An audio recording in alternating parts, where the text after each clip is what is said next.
wanted to record it because I wanted on record that you have the book and that eventually we'll play it.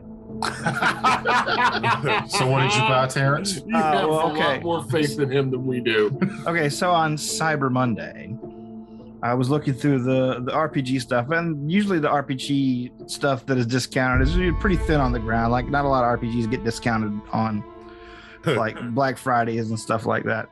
But for some reason, the Goodman Games on Amazon.com, the Goodman Games conversion of the Temple of Elemental Evil and the Village of Hamlet, like in one big 2-volume, $100 slipcase set, was 71% off. And I'm like, I've basically been waiting for this to go on sale for like a year and a half. And if I miss this 7-hour window of getting this, I will hate myself until my dying day. Yeah, that's basically like $30-something for a $100 $30. Yeah, at first I thought you said it was $71 instead of $100. It's like, well, I mean, that's still $30 off. Oh, 71% off. Yeah, no, that's a lot better. That's worth buying. When I first saw that you had made that purchase, I was like, well, that's another book for Terrence's shelf that will never see the light of day again. I mean, it might be. Who knows? But I'd like to. But I mean, I get it. It's a 70% huge. off. It's a huge adventure. It comes with the whole setting and stuff too, right? So, like, well, it's in Greyhawk. Like they don't change anything about it. So it's like everything from Village and Hamlet, the Greyhawk area maps. So it's got all the the classic stuff. It's got the regular Greyhawk gods like Saint Cuthbert and fuck. If I tell you any more, then that's spoiling the dungeon. Thor's done. Don't do that. Shush. I have no idea about Greyhawk at all. All I know is it was like a living campaign back in 2005. Yeah, was the first time I'd ever heard of it. I had the box set of it. So what I'm hearing then is this is a Wednesday game, so Jeff won't be involved to spoil it for the rest of us. And I'm sure Jeff has done Temple of Elemental Evil, but well, I think I've even said this before. I have only played the Village of Hamlet because I killed the entire party because I was a halfling rogue. This sounds like spoilers. And I decided to pickpocket somebody and thinking they're normal people, and they're not. Yeah, this was like a very strange, like old school thing. So they told you what everybody of importance, and even some people who aren't importance, like level is, and how much like shit they carry on them by pickpockets. So how we're first level, that means everybody in this town has to be like a commoner, right? They are. Exactly. I'm like, come on, I know I can pickpocket. I'm good. I can pickpocket this. And as I get attacked, our paladin in the group, which did not know that I'd tried to pickpocket somebody, just saw me getting attacked and jumped in and got killed. I got killed. So did other party members get killed. And pretty much we were all like, screw this. Did you even make it to the moat house? Jesus. I think we tried it one more time, and it was like, okay, no one's doing anything stupid in the Village of Hamlet.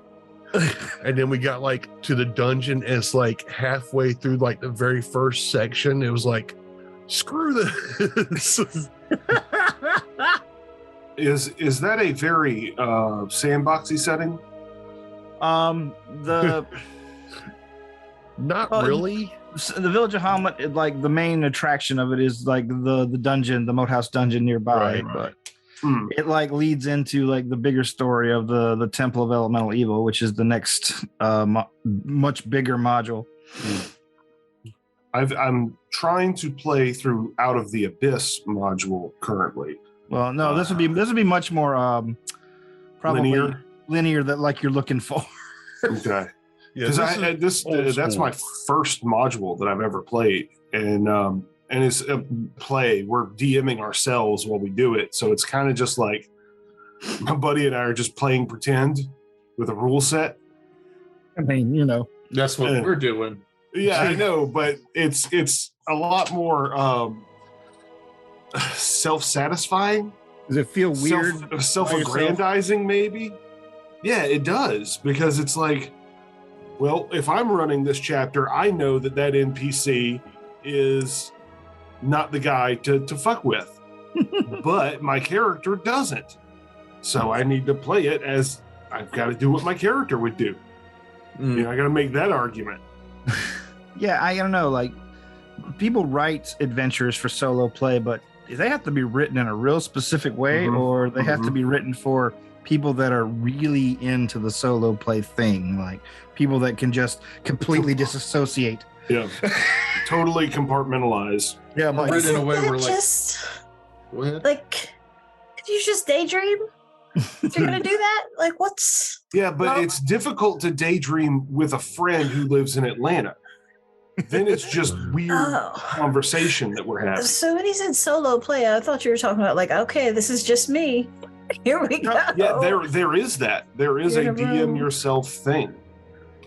Like a lot of like remember when we played Troika? The system they use for Troika, like the resolution system and all the stats and bullshit like that, that actually comes from basically a choose your own adventure book series from England. Like, but the adventure has dice rolls, so you know, if you choose to do something, you actually have to like engage in combat whenever combat comes up, and you might die and you have to start over again or go back to wherever you were, or whatever the hell. Choose your own adventure book.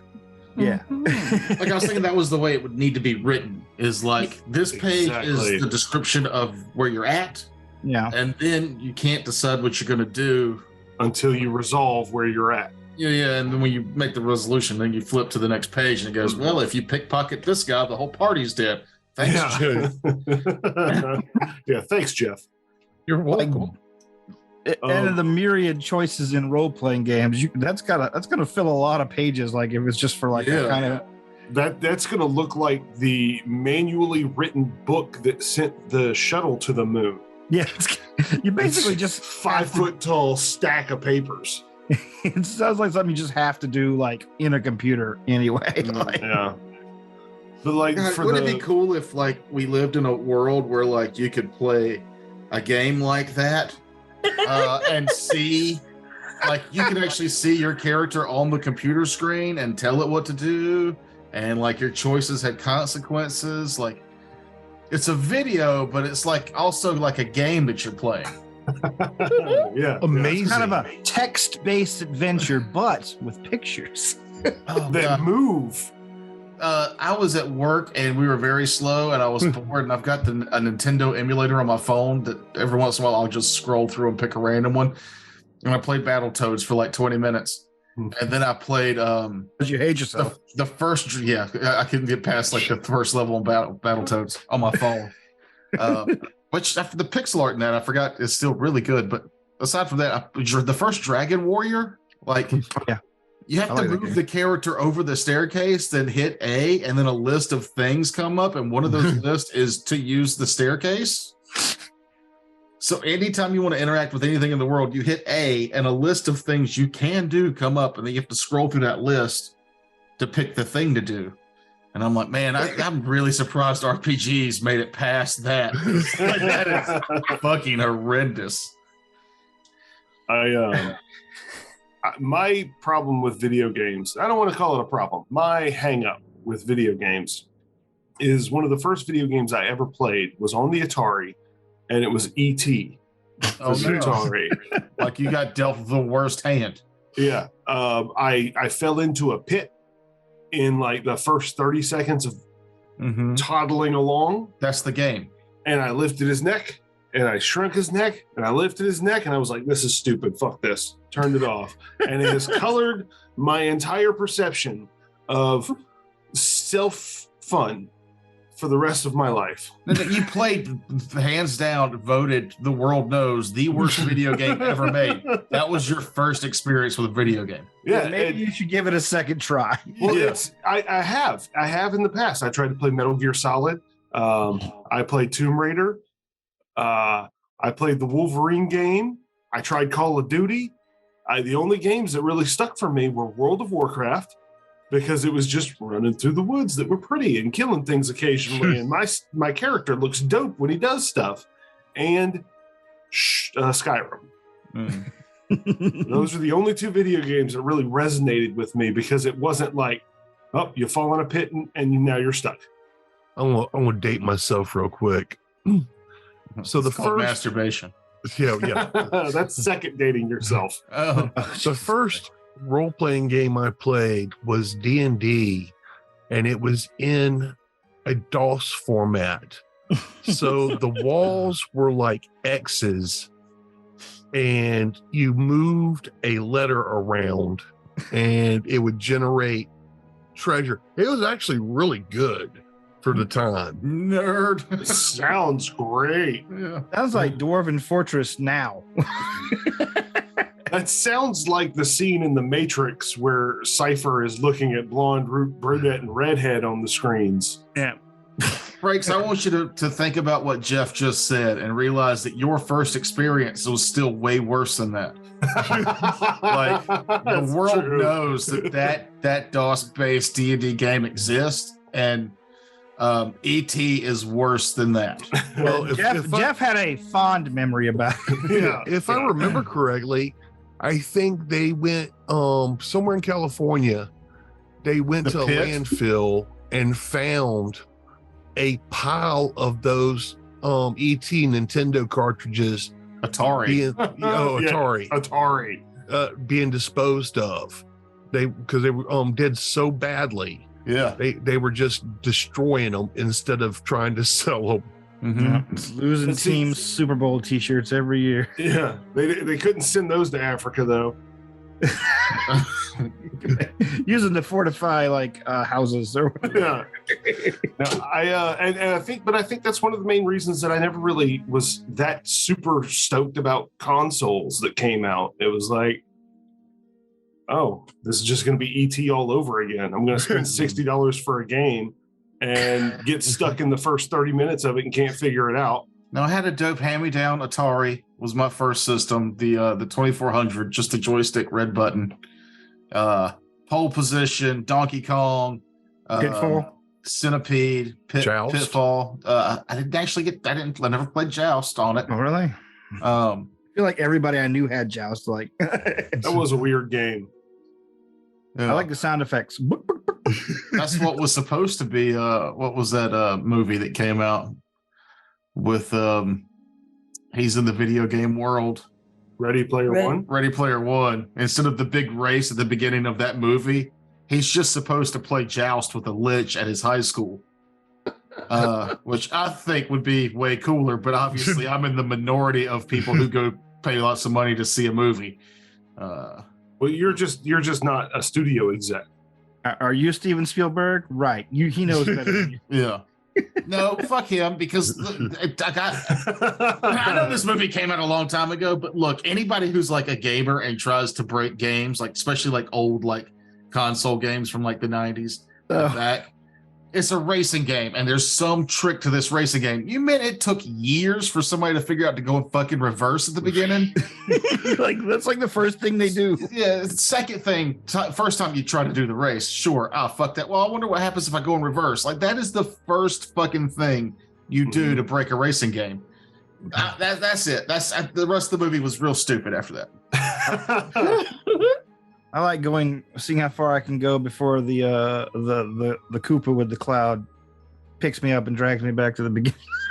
Because wasn't the book? Didn't he have to go through the Temple of Elemental Evil? Oh, maybe. Or like there was Tomb hidden of codes. Horrors. It was Tomb of Horrors. Tomb of Horrors. That sounds probably more likely. To find a lich in a cave off campus that challenged him to a game of joust.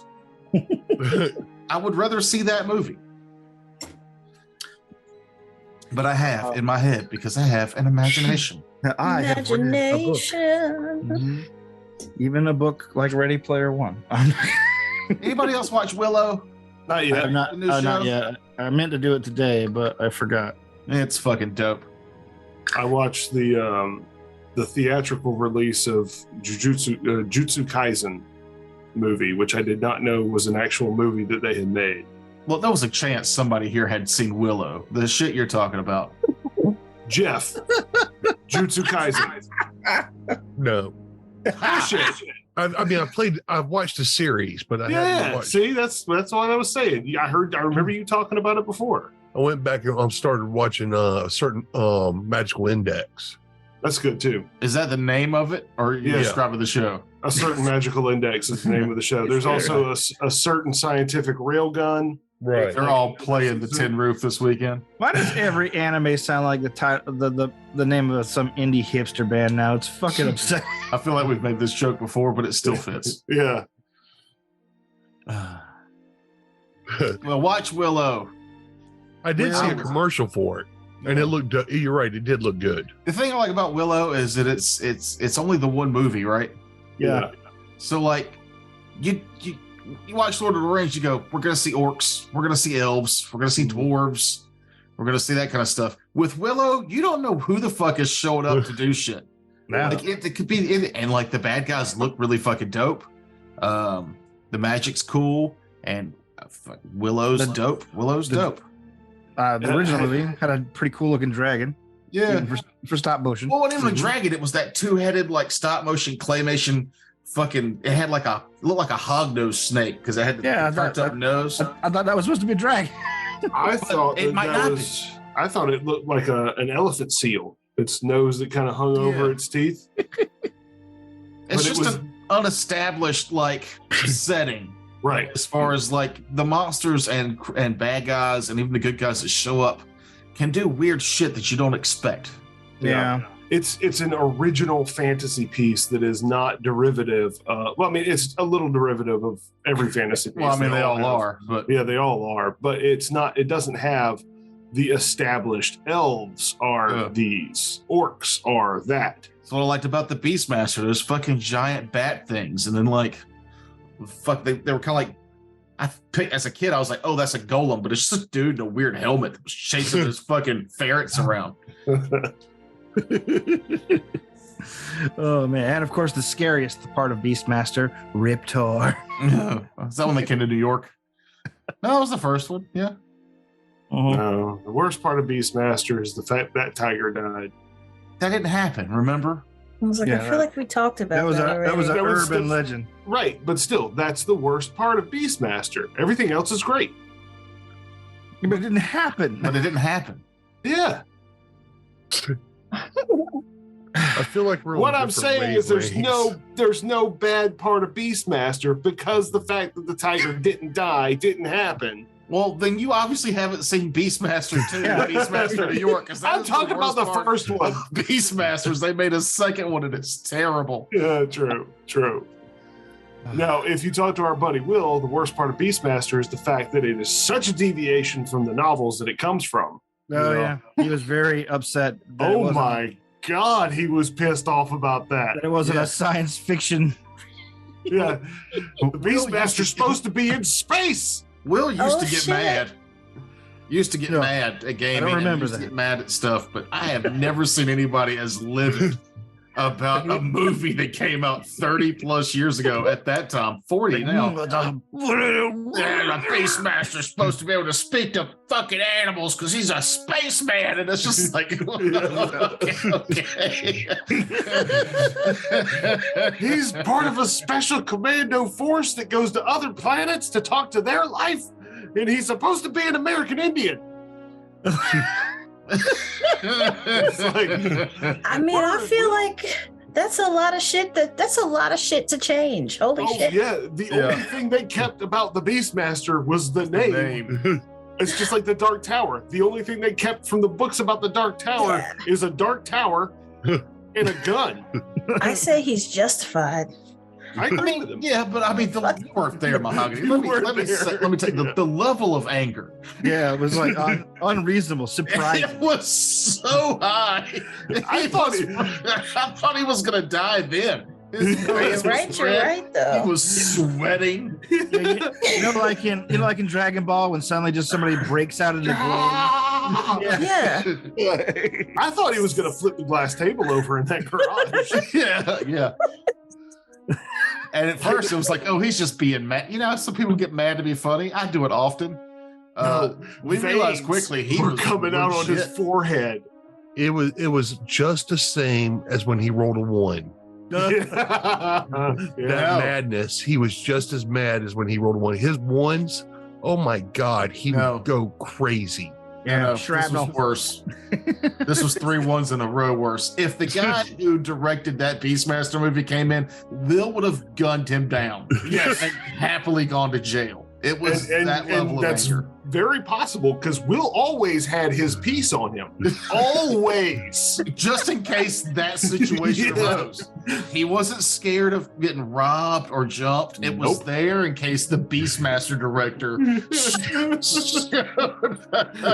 on the off chance that he met the guy responsible for Beastmaster, he was going to shoot him. Oh my God. Righteous indignation. Yeah. And furious anger. That's right, Don Coscarelli. You count yourself lucky. Oh, you were Googling it. I did. But hey, he's right. You got lucky, Coscarelli. Yeah. You got real fucking lucky you never came to Walterboro, South Carolina. Will's waiting on the other side, strapped. As soon as that dude passes over, Will's gonna, ghost bullets. He's gonna shoot his ass with ghost bullets. God. I don't know. Do Libyans get their own special part of heaven? I don't know if they like break it up internationally up there. Anyway, that director's hell is Will's heaven, where that director is stuck having to listen to Will for an eternity talking about how shitty his movie was. And I'm going to read you Beastmaster out loud from cover to cover. And every time you flinch or complain, I'm starting over. And he's gonna read it in that same blood pressure inducing anger that he said it. When does this book end? The book never ends. Yeah. It's a series. And when we're done with the last book in the series, we're starting over at 1. Then we're gonna do a little script doctorate.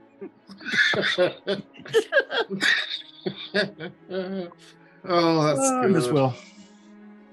Yeah. I miss Will too. A little beer will help that, though. I find. He came up just twice today. He's come up for me. Oh, really?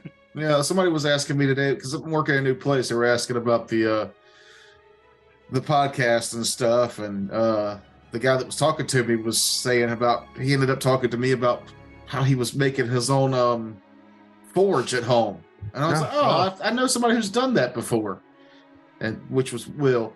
Yeah. So I talked to him about that, the sandblasting and all that stuff, and then skirted past the sadness. Oh yeah, like it. Yeah. Does this guy need to know this? No, probably not. I told him, I'm going to tell people about my post-coital migraines. I'm going to tell them sad stories too.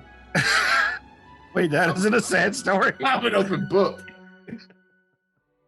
It was for me when it happened. It was very sad. Toker, you're a pop-up book. You're not just an open book. Yeah. You're not wrong. Oh my God. Oh, my stomach. Okay. Ooh. Excuse me. Thank you for sticking around as we get to Pathfinder. I guess. All right. Pathfinder is like the epilogue of our podcast anymore. Hold on. Let's see. I forgot all that, and I forgot to bring up the notes I needed. Got our stats in today. We've put out more content than 95% of other people in our same genre. Well, of course, most of those games collapse, and because they're in it for the fame. Yeah. Nope. They're in it, and they just, they're like, oh my God, we're not doing that well. We're doing it like, screw y'all, we don't care. Yep. Doesn't matter if we keep get shoving famous. it down your throat. That's right. I think got 100 up. Oh, this is episode 100. Oh, hey. Is it? Yay. Right? Well, then I'm glad we had a reminiscence. Let me check. That might have been last week. No, it isn't. It is this one. It is this week. Happy episode 100, everybody. Yeah, well, it's our memorial Will McLeod episode. Well, it took us 20 minutes to get to the conversation about him. No, edit that part. No, it's all in. It's all in. Yeah, it's episode 100. Make us actually look like real friends, not assholes that think of our... That was the thing I told the guy at work. I was like, we all laughed at him about his cancer. Hold on, let me explain. So I do a roll call, and I would say Terrence, and I would say Franks, and when I said Will, he just went, my cancer, and we all immediately laughed. It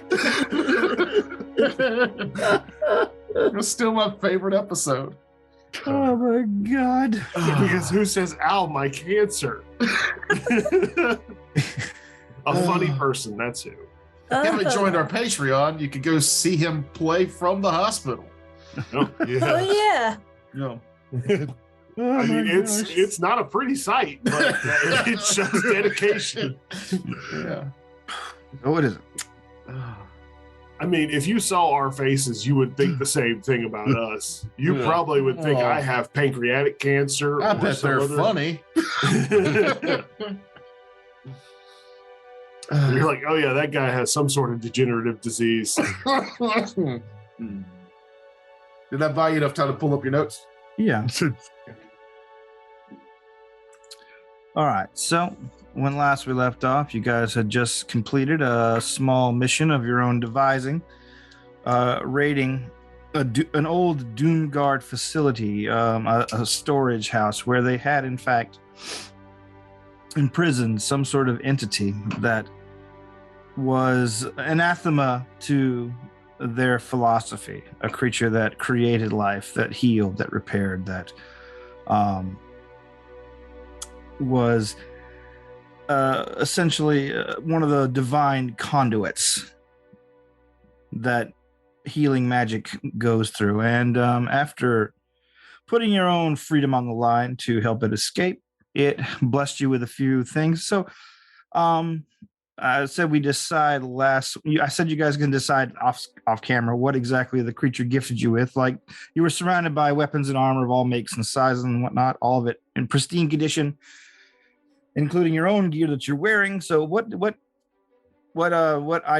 two items did you get enchanted by the creature before she departed ways? Who wants to start? I'll go. Oathboard took nothing but stuff for Talik. So Talik, my trusty eagle companion, now has +1 Lemire leather armor. And the talon hooks that he had, what were they? Spurs? Silver for bypassing DR when we did the werewolf stuff. Yep. Are now +1. Oh, cool. So I basically just gave him permanent magic fame. Gotcha. Let's see. Wraith, how about you? What did you settle on?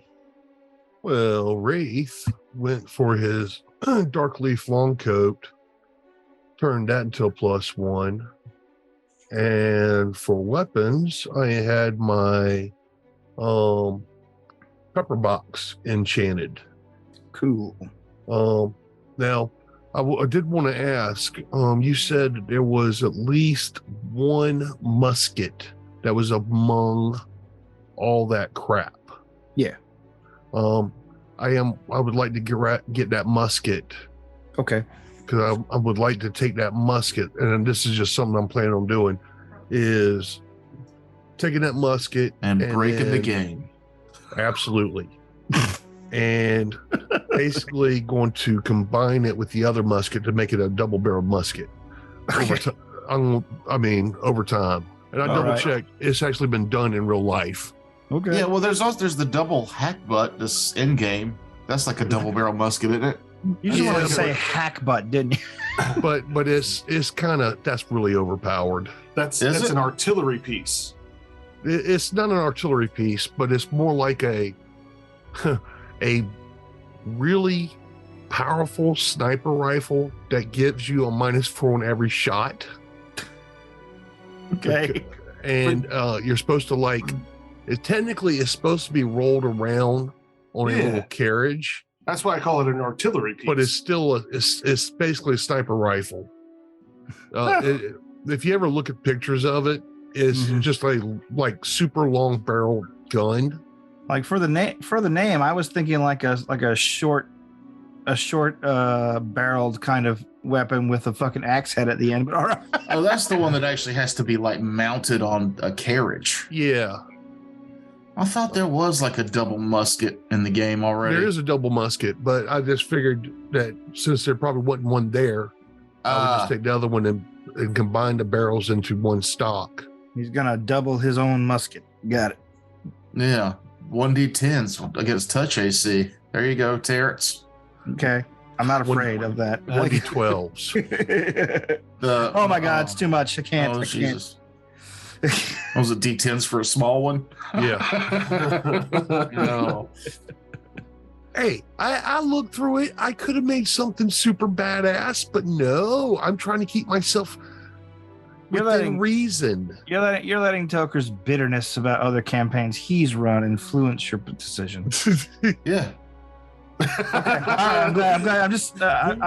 I'm helping the audience understand what's going on. Learn from your past mistakes. Spread the knowledge. Remember, Toker is not just an open book. He is a pop-up book. He's more like a greeting card that makes noise when you open it. It won't turn off. You close it. Happy birthday, you bitch! Like, why won't it stop? Yeah, it's like when I give Christmas cards out to my family, every single one of them does some stupid little song. That's nice that you give out cards to your family, though. It's not nice. He also gives noise-making guns to the kids, don't you? Yeah, I feel like I try to find the noisiest or the most like Play-Doh or something like that, or like arts and crafts where they can just the worst. Yeah, take that home with you. Here, kid, here's a pound of glitter. Yes, that kind of stuff. And one of those electronic drum kits, so you just have to swing the sticks and they make noise. Oh no. Or the like the just the microphone that creates the reverb. those are fun. They are fun. Not for the adults around you. It's like for my niece this year, she's not like my cousin's daughter. We're giving her they got it's like some kind of like paint that you can take into the tub with you when you're taking a bath. It's like finger paint. It's really awesome. I'm like, yes, I'll gladly get this. Their tub is gonna be a fucking mess. And those are for that, and I feel like that and glitter. Those are gifts for your frenemies, kids. No, those are for my friends, my loved ones. I got you Play-Doh and glitter. If you mix them together. Here's a 5-gallon bucket of gack. It's a 5-gallon bucket of tub paint. And also a 5-gallon bucket of survival mac and cheese. I don't know what you're gonna do with it. Don't get those two mixed up. The paint's toxic. They look exactly the same. Tub paint is chunky and yellow. Kids, here's some chocolate. Oh, don't worry about the name of X-Laxis on it. Oh, All right, now that's just cruel. Being cruel to the parents. That's being cruel to the child. And that's not okay. Fuck the parents, not the kids. You're to make an adult's life terrible, not a child's. Come on. Well, to be fair, an adult's We'll life be is making already it- terrible. Like if you want to make a child's life terrible too, give them too much chocolate, and then like that's the ethical way to ruin them. Mm. I gotta take that note.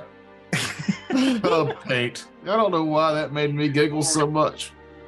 So yeah, that's what I chose for mine. Okay, Tub paint. who wants next, Fidelis or Ryan?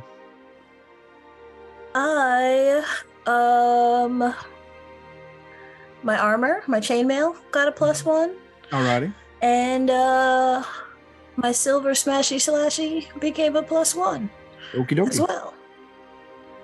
All right, Fidelis, hit us. Basically the same thing. Shaylan's Judgment, which is my glaive, is a +1, and my breastplate of righteousness is also a +1. even more judgy and righteous than before. Yes, right. Excuse me. But all for the sake of art and beauty. Well, I'm like the worst art critic with magic powers. God. All right. Which left you guys with a lot of extra, fairly valuable now masterwork weapons, which would easily provide you guys with passage to where you need to go and for the rest of the. Terrence, I had a quick question for you. Sure. Is there an elven curved blade or Give me some oriental? I'm gonna put guns on it. No. I was just wondering if there's an elven curved blade or there's the, I can't remember what the long two-handed oriental sword is. No dachi. No dachi. Yep, I think it's no dachi. All right. Well, let's see. Naginata is the polearm. Odachi is the two-handed katana. All I right. think- Curve Go ahead. blade. No. Neither one of them. No dachi. Yes. Oh, there is a no dachi? Yes, there Okay. is. All right. Cool. I'm guessing you've got the exotic weapon proficiency, no dachi. No, He's got some sort of feat that just lets him use exotic shit. kind of. Of course. Or no, I bet it's a trait. Nope. It No. is actually a kind of a feat. Kind of. If you listen very, very closely, you can hear the game snap. Well, thank you. I try my best. Jeff's character sheets aren't on paper or like on a file. They're basically in a hypercube that floats above his head. He must manipulates the matrix. Here's the thing. My my last level I took as a sorcerer. Sure. Okay. It's a psychic sorcerer, so my powers are actually psychic, Okay. and it has. Hold on. This is where you're gonna really be pissed at me. The archetype allows me the instead of a bloodline ability, I actually get the just like the what is it, what's the bruiser? The ones that brawler. Brawler. How it has the feet where you can choose a feet. The floating feet, of course. Yes.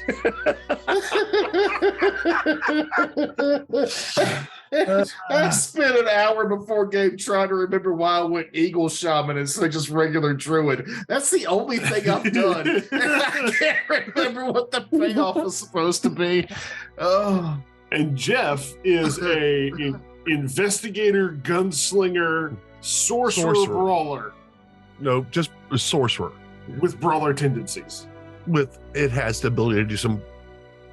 Yes, whatever. And brawling might be involved. That's actually psychic. Psychic brawler. Psychic sorcerer brawler, gunslinger, skill monkey. And what does that bring us to for number of classes? I have 3.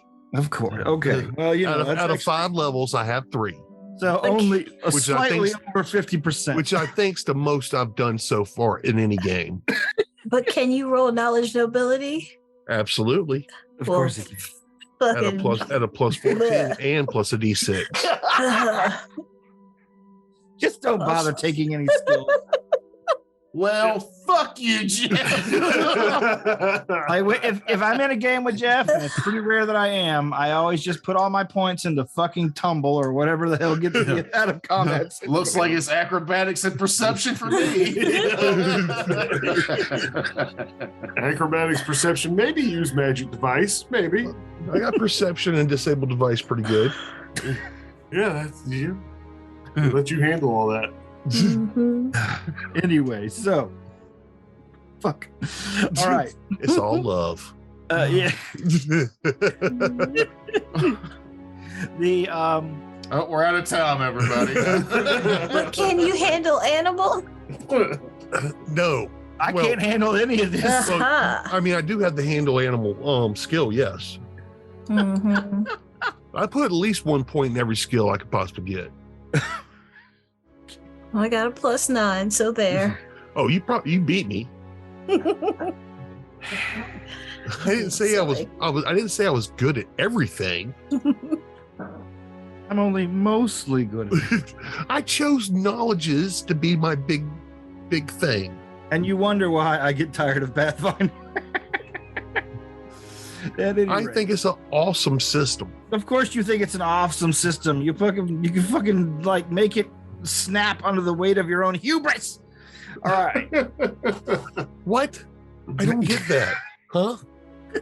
I can't hear you over all this hubris. This hubris is blocking my ears. All I hear is how awesome I am. Luckily, I have a feat that turns hubris into extra AC.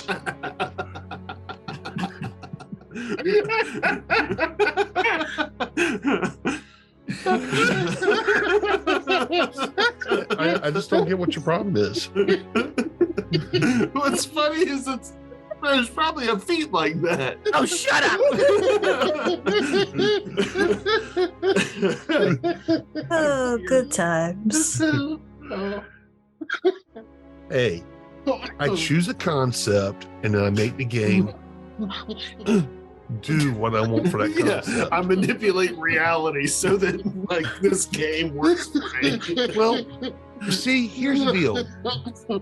Frakes, you remember you were talking about doing that drawing or that piece where I'm like sitting in the middle of the room with the books floating around me? That's what I do. Well, That's how I create these characters. That's done, and that's on the internet, y'all. Check out our YouTube channel. You can see And that links drawing. below. I think Tucker's going to remember to put that link below.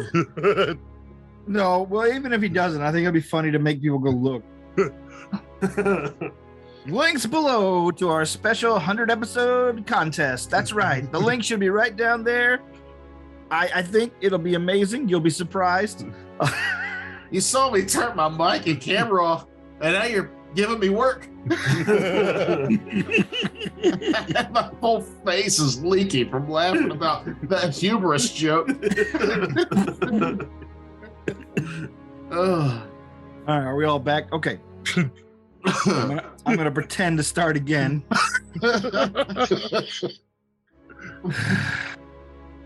The ship that sails up to the astral town of Endless Tears is a rickety, ramshackle affair. It is a ship that clearly washed into the astral plane on some other planar disaster and has been refitted and repurposed numerous times. So it looks like half the hull seems to be made of masonry. The planks of wood that are still visible in there are old and dry. It's got its masts and its sails, of course, but it also seems to have two fan-like winglets sticking out on the side. The thing seems to be both apart from the plane and of it. It is, you see parts of it that seem to be like just harvested from the astral sea itself, bits of flotsam from other planes, strange bits of ornamentation and armor hang over the sides. You see the triple ballista on the back of it is of an unusual make that you do not recognize.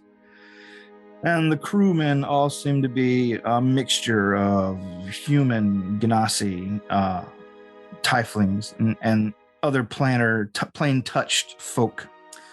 As it pulls up, and the captain, or they throw down the gangplank. The captain is the first off the vessel. An expansive woman who is maybe 6'8". She has craggy, rocky skin, and her hair seems to be made of sort of glowing crystalline filaments. A wide, diamond-studded grin spreads across her mouth, her teeth literally made of them. She says, "All aboard. Looks like we have a lot of company this time around, eh? But of course, it's gonna cost you." We wheel out the barrels full of masterwork weaponry. Ooh, I like this already. Ryan is just mesmerized by her teeth. She gives you a wink and begins perusing your barrels of goods. Like, how'd you get all this here? Then she looks at the giant stone ear blooming in the middle of town, and she's like, "Been redecorating?" The mayor strolls up along with other people of the town. That they all have their various wish lists, and they seem to be waiting for like supply offloads and whatnot. She assigns some crewmen to you guys to assess how much you've got and what you can get for it. After all is said and done, this takes a few hours to get supplies offloaded, things onloaded, and whatnot. She offers you passage to where you need to go. She says, "I know a place that can get you to Sigil pretty quickly, and I can get you all, you and your," she points to the other captives that are still with you, "friends there for the price of these weapons, and even have a little dosh left over to pass you." And she says, "Does that seem fair?" She says, "I can, given all what you've given me here or got for me here, it won't be fair." No. This is Frakes asking Terrence if Fidelis thinks that that's a fair deal.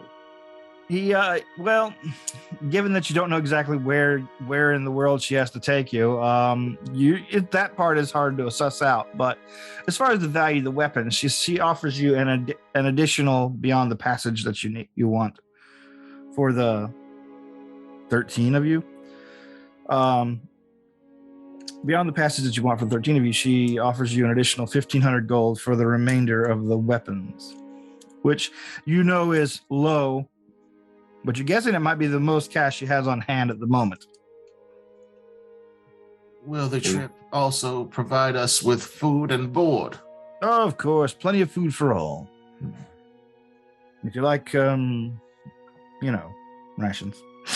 Real quick, Terrence, looking at the weapons and stuff we got, knowing if there's any firearms or if there's any like heavy armor that are worth way more than, because most equipment's like masterwork is like 300 plus a couple. I know, but that's weapons, and armor is usually 150 extra. So here, roll me an appraise check and see if you want to check. I know you were asking to check to keep back some choice bits for the trip, right? And that we might be able to sell that in the sigil. All right, go ahead and roll an appraise for me. All right.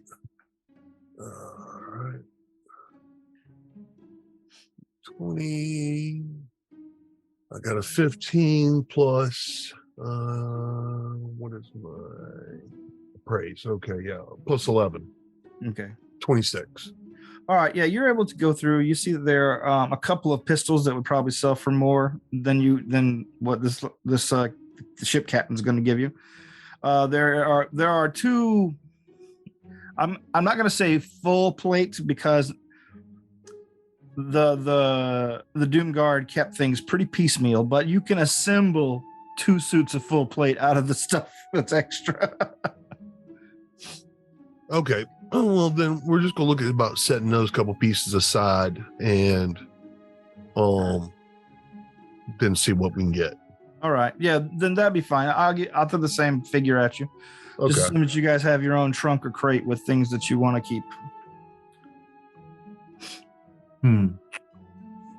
How much gold do we want to give to these former captives?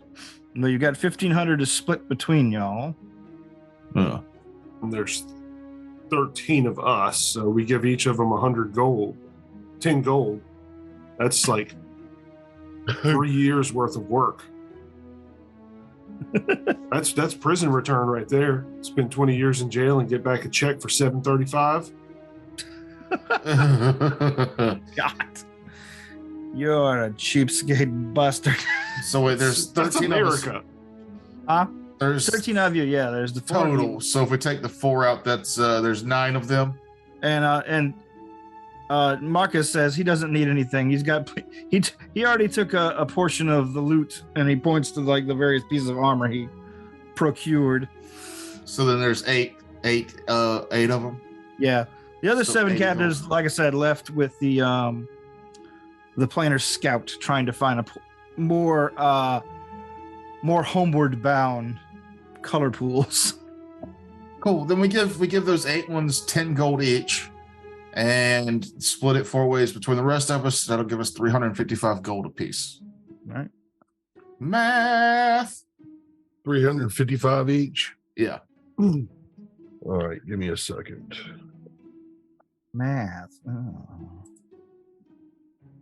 10 gold apiece is enough to not start over, but And I mean, if we backtrack a little bit, they could have gotten like a masterwork dagger or a fucking chainmail or something if they were of the mind for something like that. I will give them 40 additional gold each. So their total will be up to 50 each. I figured that's enough for them to survive on. Oh, okay. Cool. Yeah, Jeff's big spending over here because he got that free $4,000 gun. yeah. Well, no, we still got that. We still got the armor and the other firearms that we're going to be selling when we get to Sigil. So we'll be making a good bit of chunk of change there. I don't see why I can't give them some more here. 355 is nothing compared to what we should be getting when we get the other armor sold. The charitable businessman. I'm saving for a dope staff. A dope staff? Like just one that gets you It high? just spews cocaine out the tip. Yeah. No, it's druids, man. It's straight opium.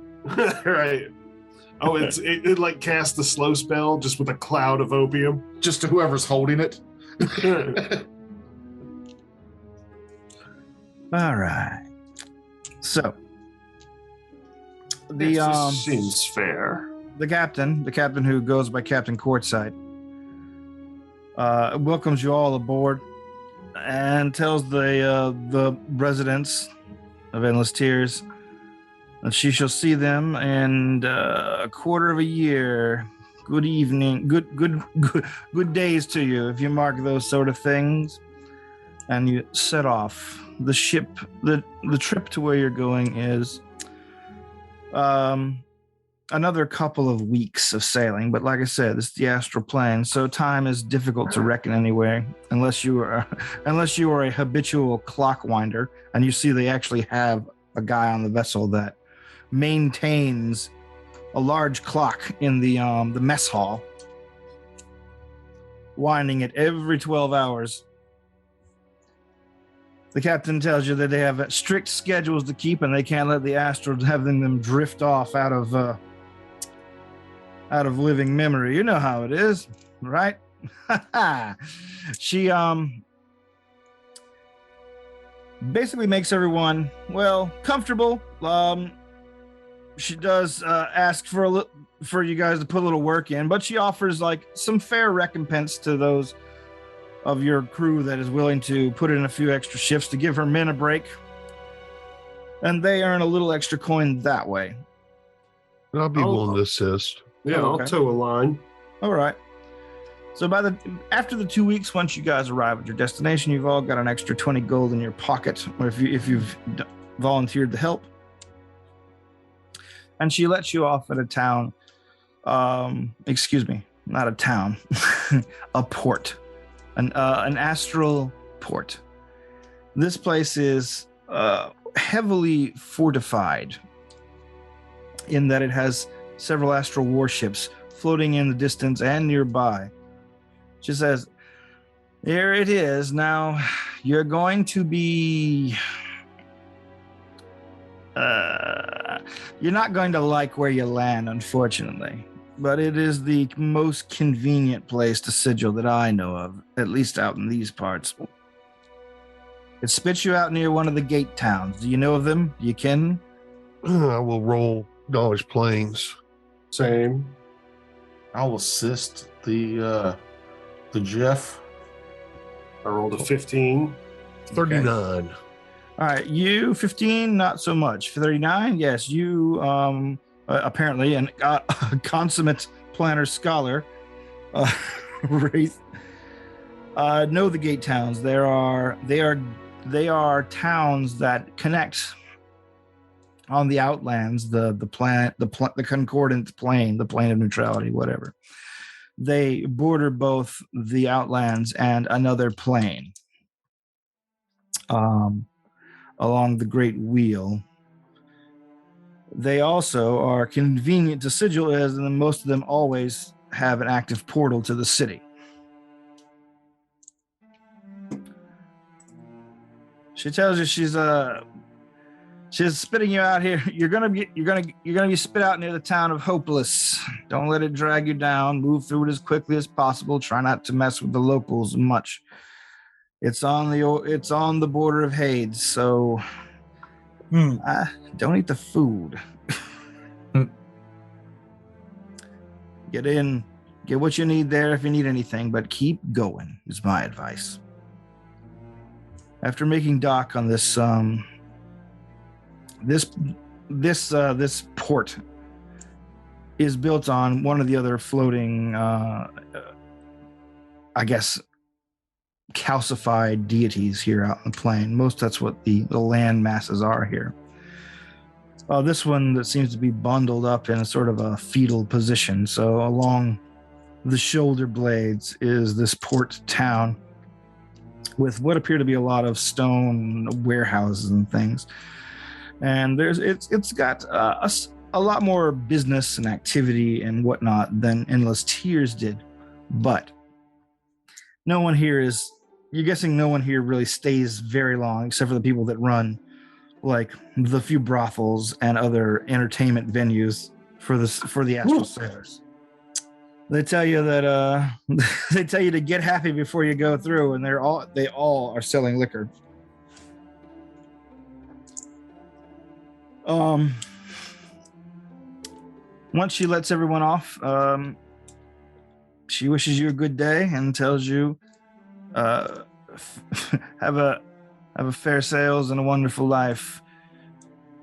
I've got much sailing to do on me own. So that's the last you see of her, probably.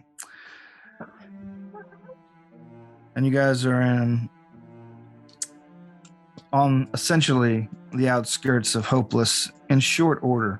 There's no toll to go through the portal here. The color pool just seems to be emanating from the back of the fetal positioned god, and the town is built around it. They lower shipped items and supplies through the color pool, which is very large, spiraling gray and black. Proceed forward. And before we go through it, double check to make sure that color pool actually goes to the spire instead of going to Hades. All right. Give me a knowledge plant, I guess. I'll attempt to assist you again, Wraith. I'll just try to assist myself. 31. All right. Looks legit, because on the corners of the pool you can see this, like there's a sort of a clear edge to it. This is a sort of a mixed pool. The colors that denote the gray wastes of Hades are also intermixing with the kind of semi-transparent quartz-like colors of pools that lead to the Outlands. Okay. Proceed onward. All right. Who's first? I'll go first. All right.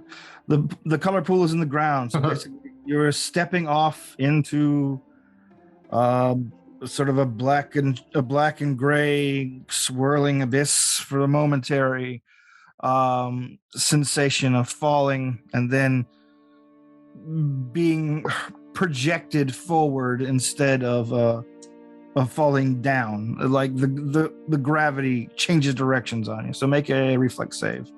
Reflex or acrobatics? Acrobatics or reflex will be fine. Okay. 10. 27. All right, you're able to catch your footing. 10, not so much. You land on your basically falling face first. The old man got an 11. You also land awkwardly on your rump.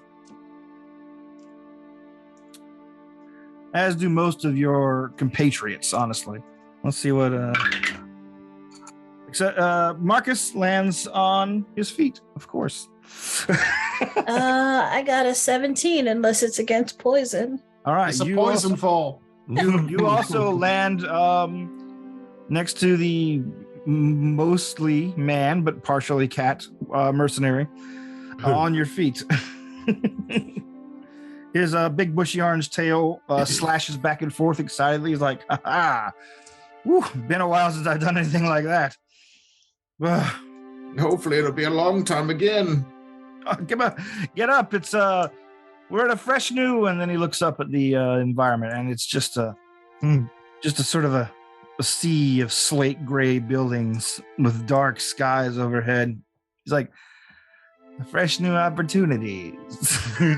Oh, it's the Vorlon homeworld from Hitchhiker's Guide to the Galaxy. Kind of. Vogon. Yeah. Is this where we're supposed to be? As far as I'll just go off your previous checks. Yeah, this looks right. Oh. It looks like 18th century London, but wrapped in a tube with the sides of the buildings. Oh, going up. no. We're not in Sigil. Oh, you're in the town of Hopeless, a small town on the edge of both the Grey Waste of Hades and the Outlands. Okay. If you look further spireward, and those are the only two directions. There's spireward and there's anti-spireward here on the Outlands, and it's pretty easy to figure out which one is what. In the far distance, you see a very thin kind of line rising up into the air, out of sight altogether. That is the spire. It is at the very center of the Outlands. Yay. And anything that isn't toward the spire is away from the spire, or and we need to head toward the spire to find a portal to Sigil, correct? Yes, but like I said, Hopeless is like all gate towns, connected almost permanently to the City of Doors. But this town here has a lot of the hallmarks of the Grey Waste of Hades. You see people that are pale, ashen, colorless, moving or not moving. There's a lot of people just sort of slumped against walls, not doing anything. Some of them just caked in mud. Some of them look like they're even made of mud. That are just. If depression could be represented physically, the people here would be its avatars, its chorus line. It's a town full of freaks. I was going to say we're getting a glimpse in Terrence's brain. I mean, hello, Kettle. My name's Todd. At any rate. So seeing this, Fidelis goes, this town could use a little beauty. So I pull off my lute from my back and I roll a dirty 20 on performance strings and I start playing a jaunty, happy song. All right. You're playing a jaunty, happy song. Your song echoes down the near silent streets of the town of Hopeless, and you see some of the people who you might have even mistaken for dead, given their stillness, just sort of turn their bleary eyes towards you. And her name is Shaylin.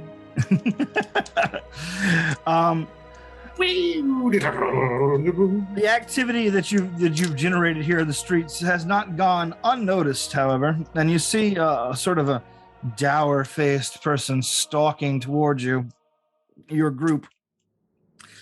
He's like, "What is all this? Move along! Move along! Can't you see we've got shipping coming through?" And by that time, crates and things have started joining you guys on the outside of the portal. He's like, "And I'd watch that stuff you're doing," kind of like disdainfully gesturing towards your. What are you using? A harp? A lute. Lute. I figure a lute is probably the easiest string instrument to carry. Yeah. He's like, "I'd watch doing that stuff around here. You're doing around the wrong people. They're going to be really upset." You know what? It's a ukulele. Okay, it's a uke. Oh God, the perkiest of portable instruments. Yes. The most obnoxious of all portable instruments. You sing sweet, sweet love songs. I've been down to the riptide, taken away to the dark side, and I want to beat your left hand. I quickly So anyway. move away from him and Yeah. proceed down the street. Friend's like, we're going this way, right? And she takes off. As much as you find the genre distasteful, it kind of snaps you out of the kind of the creeping malaise that you find yourself like you didn't even know was kind of filling your heart. The music he begins playing, while obnoxious. and I will continue walking as I play Riptide. Okay. keeps you and your companions focused on what you need to do. The town of Hopeless is a spiral, and I mean it quite literally. It is a downward spiral. Once you get to the end of the street, you can see that all the buildings sink lower and lower and lower and go round and round a pit. And at the bottom of the pit, you can see that there's a line of people and a bunch that might be standing in line, might not be, who knows? They're just milling around, but you can see that there is a sort of an arch built into the center of the pit. Ooh. And so basically you have to march your way all the way around the town, going down further and further into this this gray pit, this town which gets more shabby and draggled and gloomy as it goes. So as we start, go ahead. Sorry. I was going to say, once I finished Riptide, I was going to move into Somewhere Over the Rainbow. Oh no! Just to keep that energy up, because I'm looking around at all this. I'm like, this is awful. Make way for the great bardic knowledge. Hurry, let us through before we get killed, please. You your playing has kind of attracted like the not just the notice of angry people, but like people who weren't really doing anything. Like some of them were just sitting in their doorway staring out, but they begin to slowly follow you down the streets as you go. How long was the trip to get here? The trip 2 weeks from when you left the island. Okay. It's just getting my spells in order, because I seriously doubt I've been able to find plants to make good berries with. Oh no, nothing like that in the astral plane. Yeah, I was like, oh yeah, I don't have any more good berries, and I don't think I can make any more good berries. And you don't want any of the berries from the local berries. Well, they become not poison. Well, I don't know, whatever. Yeah, I'm replacing some spells before we get into this very obvious combat that Franks is putting us in front of with this song selection and ukulele. It's either that or be stuck in Hopeless, because the Captain Cordite said, don't let it pull you down. So when I see all this Christmas music is supposed to be uplifting and cheery, but you know what it does to me? Rage and anger and hope. Yes, but rage and anger are emotions. Depression is the lack of. Well, it's rage and anger when I first hear them. And then when I realize I can't get away from the Christmas music, then it's despair. Yeah. Then it's despair. So you're on the cusp, is all I'm saying. That's why it's not. I was going to play hymns, and I was like, wait a minute. That's probably a mistake. Let's go with Riptide.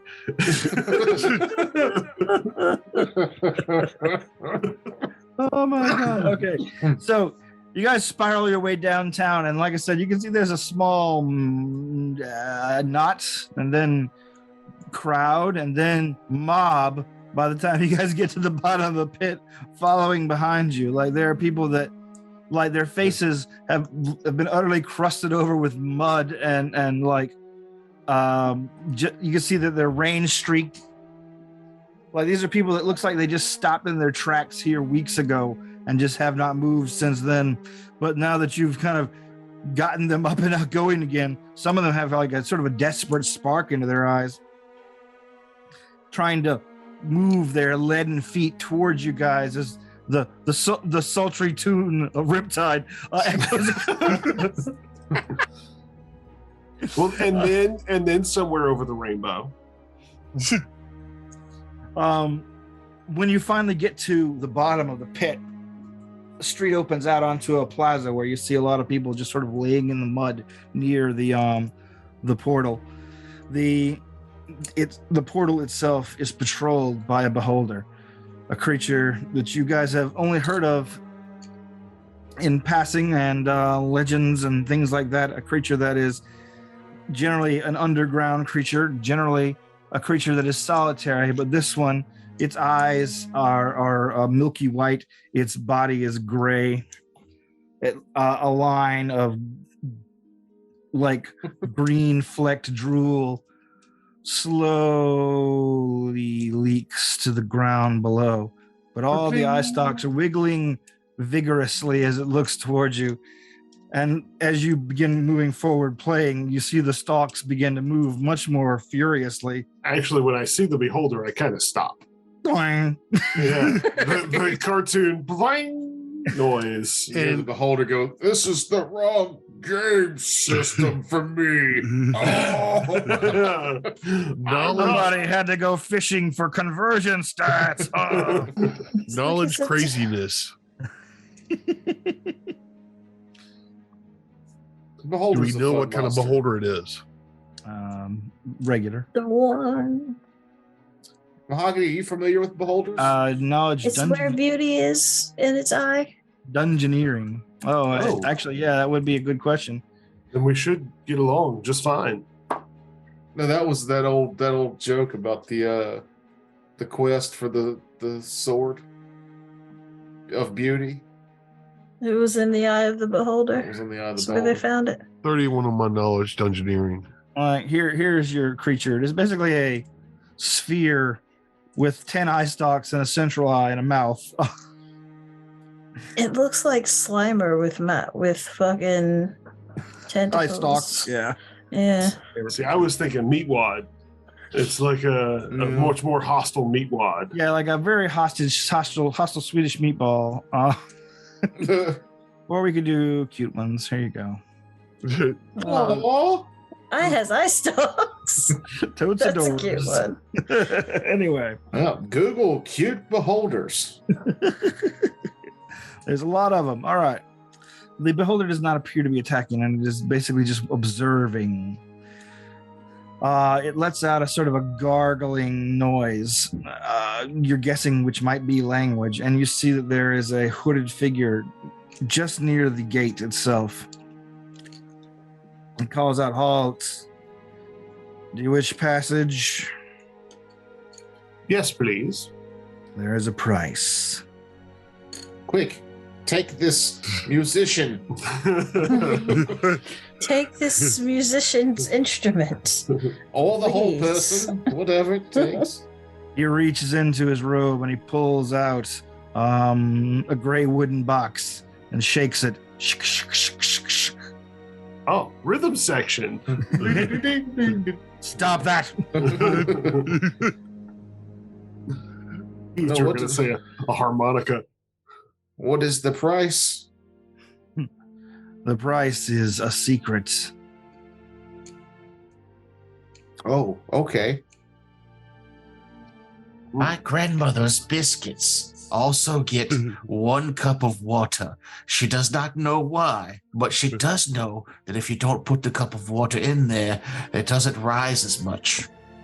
You see a strange gray-black coin form in the air above the coin slot at the top of the box. It spins and drops into the slot.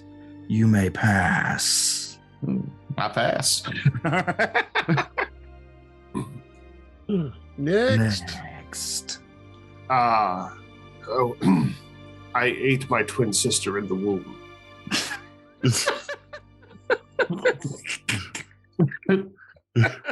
And gained all of her power. You going with that, huh? Just all I can think of. Is it true? And how would you know?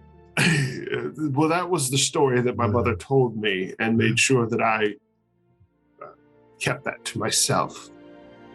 All right. You see the same thing happen again. A strange gray-black coin form in the air. God. Make a perception check. It was true the whole time. Oh, that's not terrible. 19. You can see words on the coin briefly. Before it drops in the slot. Cannibal murderer? The secret is my mother is a manipulating liar. The shakes the box. I suppose it will do. Go. Thank you. And I appreciate this breakthrough into a lot of psychological issues that I didn't know I had. Through the portal I go. Okay, who's next? I'll let Ryan go. You just want to hear secrets. I'll let her go, he says as he wants her to go so he can think longer. Ryan will get really close to the thing and whisper in its ear. I always told my boyfriend or my fiance that he was the only one, but there was actually one before him. Oh. You see a coin appear in the air. Yeah. It drops in, but you catch the glimpse of the word faithless. Just didn't want to hurt his feelings.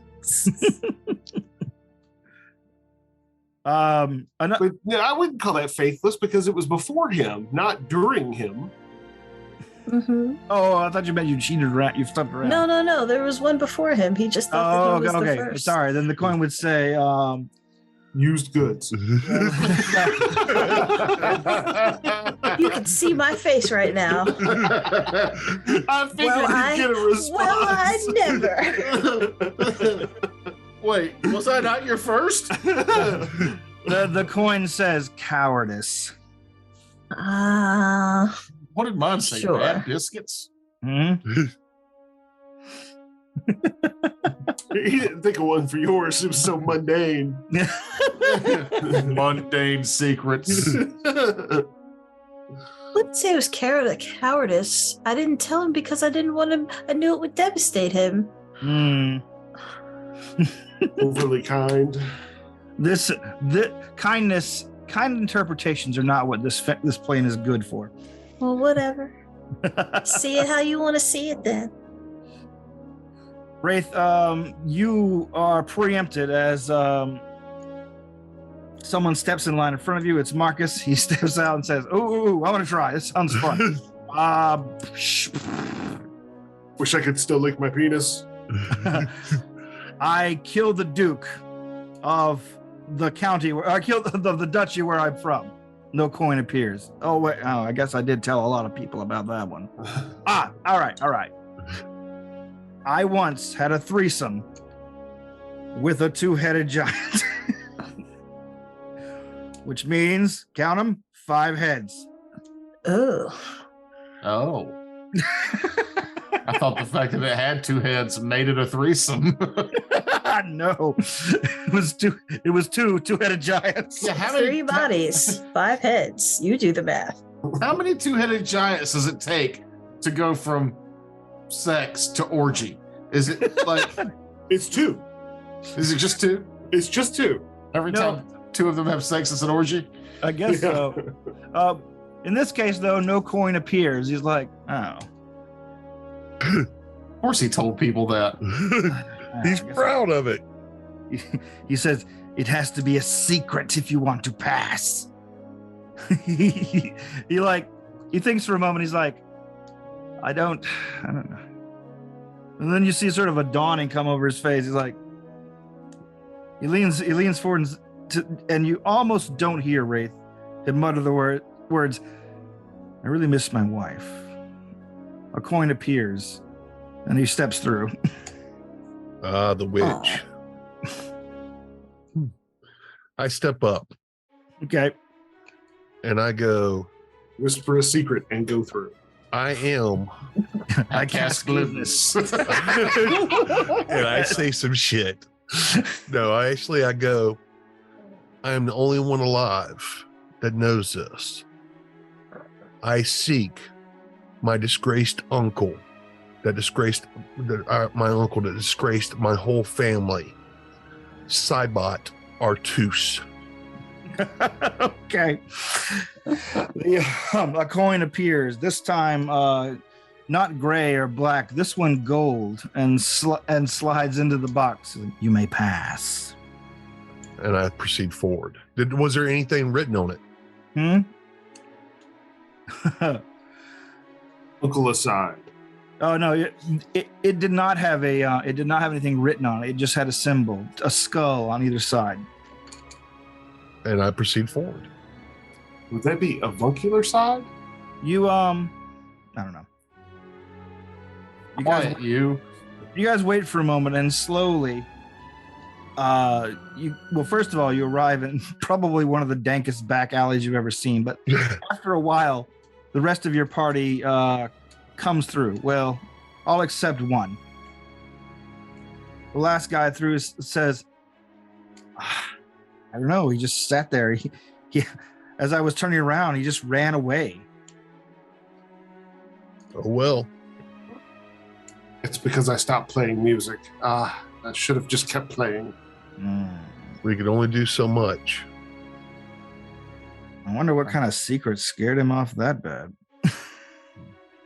It is avunculicide, by the way. The act of killing your own uncle. Thank you. So Wraith is hunting my evil character, the spear-wielding Cybot Artus. Which means Wraith must be really old, or that legend has been passed down. I'm 130 years old. Dang. Cybot was with the dragon 100 years ago. Mm-hmm. And then he went into glass coma in a little vial. He was in the vial in what do you call it? State of suspended animation. Right. So I mean, I haven't heard anything, but it disgraced my family that someone from our family was known to be a hitman for a dragon. Yeah, pretty much. All right. Ooh, we've gotten reveals this episode. That's nice. And if we're in sigil long enough in this campaign, he'll find him. Okay, so how's that for initiative, asshole? Yeah. At any rate, you guys arrive. The City of Doors is unusual, amazing, odd. I've described it before to you guys, but not like in these characters. So essentially, it is built inside a sort of a tire-shaped structure, a circle, a ring that curves in on itself. So you can see buildings going up in every direction, except for a thin strip of light directly above your head. But an oddly beautiful aesthetic. This has a very Victorian England aesthetic, actually. Yeah, this was what I was referring to earlier as it would look like 18th century London. How you've always seen, not Dr. Jekyll, Mr. Hyde, who's Jack the Ripper. Yeah. That kind of dusky look with all the streets are cobbled. The buildings are all made of brick and wood. Every piece of construction material here in the City of Doors has been moved from some other plane. So the buildings have a very hodgepodge of designs and styles, some of them beautiful and new, and some of them old, some of them crumbling, some of them bizarre. As you guys step out into the streets, and the people that you've brought here, one by one, thank you for getting them here, and they decide that they're going to make their way on. Good luck to you. May Shaylin guide your steps. And go ahead. And I wish beauty finds you wherever you go. Oh, you. And I do the whatever the symbol of the Shaylin is. All righty. Butterfly wings. All right. The 7 men in particular thank Wraith for his generosity. You're welcome. Before they go, and they go and try to make their way in the multiverse or back home or wherever they're going. Marcus looks at you guys and says, well, Ta-da! I don't really have much to go back to where we're from, so I guess I'll be heading off as well. Good luck to you, Marcus. And to you. Stay out of trouble. Well, I can't guarantee that. But maybe we'll see each other again. After all, The DM did artwork. and it can't be that big of a city, he says as he saunters Oh off. God. Well, the good thing about Marcus is he can scratch his own ears now. It's terrible to see. Those old man balls come out no matter what he's wearing. His I don't know tail why he lashes back uses- and forth as he heads up the street, and you see him basically get about 45 feet before he says, "Oh, a tavern!" You hear echoing down the street, and he steps inside. And we'll pick it up next time from there. Okay, I'm sure he'll be curled up by the fire in no time in that tavern. That's an old man with just cat ears and a tail, curled up at a tavern fire. It makes me think of if dogs were middle-aged men. There was a cartoon, The Oatmeal Drew, and it's like this guy's dogs are portrayed as middle-aged men. They're just fat and sloppy, and it's look it up. The Oatmeal. Middle-aged men dogs. It made me think of a video I saw today of an old man who is retired, and he spends Tuesday, Wednesday, Thursday, Friday, and Saturday, every day that this place is open, volunteering at a cat rescue, where he shows up and he takes naps with cats. He just naps with cats. That's what this guy does. Yo, 5 days a week. that is awesome. Yeah. I will be that guy when I retire. Wait, I'm not gonna retire. You haven't planned for that. You're fucked. Oh, me too. Yeah. Don't forget to support us on Patreon. Help our Please. retirement.